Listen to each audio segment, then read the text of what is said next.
قصة أفضل نساء العالمين. أفضل النساء؟ من تكون؟ الصديقة العابدة التي اصطفاها الله وطهرها، السيدة مريم العذراء.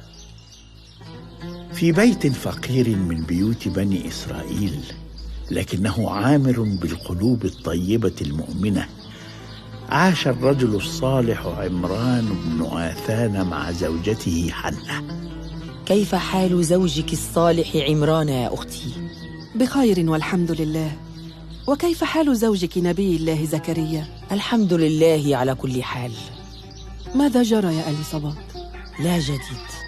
أنت تعرفين ما يعانيه زكريا من إنكار القوم له ومحارباتهم التي لا تتوقف. هذا حال أنبياء الله في كل أرض وزمان. لقد أخرج موسى من أرضه، وكذب الكفار إبراهيم من قبل. لقد كبر سيدي زكريا في السن، وكبرت أيضا معه. ليتني أستطيع أن أنجب له صبيا يعينه ويسانده. الله وحده هو السند والعون. معك حق يا حنة. نسأل الله أن يمن علينا بالذرية الصالحة.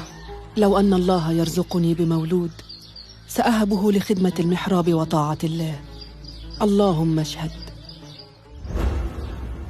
تقدم يا طرحون، لا تخف. السلام على سيدي الكاهن الأكبر بن حاس. قل لي يا فتى، لماذا لا تنفق على أبويك العجائز كما تأمرنا التوراة؟ إنهما لا يشبعان من الطلبات يا سيدي، وأنا دخلي محدود. لكن علمي أن تجارتك رائجة، وتكسب 100 قطعة من الفضة في اليوم. ها؟ كاذب، هذا كذب. لا يزيد مكسبي عن 50. إذا ما الذي يمنعك أن تنفق نصف مالك لرعاية أبويك؟ في الحقيقة إنني يجب أن تعطي نصف ثروتك لأبويك، هذا حكم الشريعة. ألا توجد طريقة أخرى؟ مر علي فيما بعد. دعني الآن في صلاتي.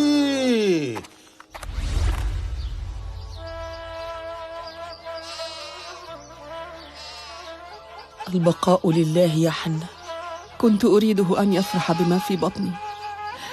لقد عاش ينتظر هذا اليوم. لا تقولي هذا يا أختي، إن زوجك في ذمة الله الآن. لا أدري ماذا أفعل عندما أضع ما في بطني. الله هو الذي يدبر الأمور. لا تشغلي بالك بما هو ليس لنا. أحسنت قولا يا أليصابات. نبي الله زكريا هو من علمني التوكل على الله. ليحفظه الله ويعينه على دعوة الأشقياء من قومه.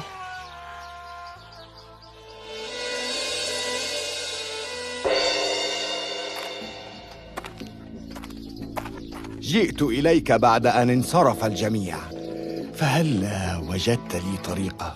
في الواقع هناك مهرب وحيد لتحفظ مالك. أرجوك دلني عليه. تتبرع للمعبد بكل ثروتك، وبهذا تعلن إفلاسك وعدم قدرتك على الإنفاق. هل هذا هو الحل؟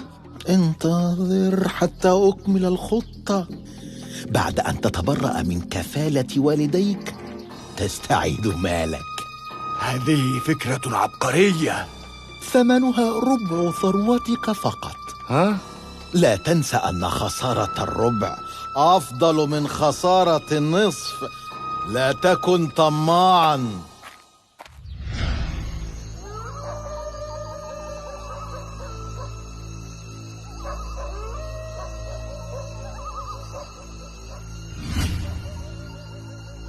حمدا لله على سلامتك يا أختي الحبيبة. أدعو الله أن يرزقك أنت أيضا بالذرية الصالحة يا أليصابات. آمين يا رب. كنت قد نذرت ما في بطني لله تعالى قبل أن أعرف أن المولود أنثى. ما هذا التفكير العجيب؟ إننا أمام الله سواء.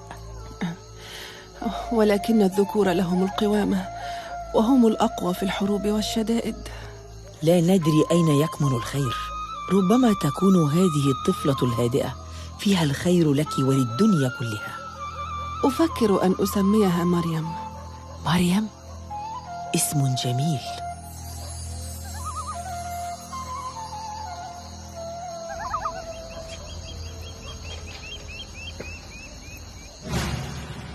أيها القوم، لقد أنجبت السيدة حنة مولودتها مريم، وإني أرشح نفسي لكفالة الطفلة بعد موت أبيها السيد عمران كبيرنا.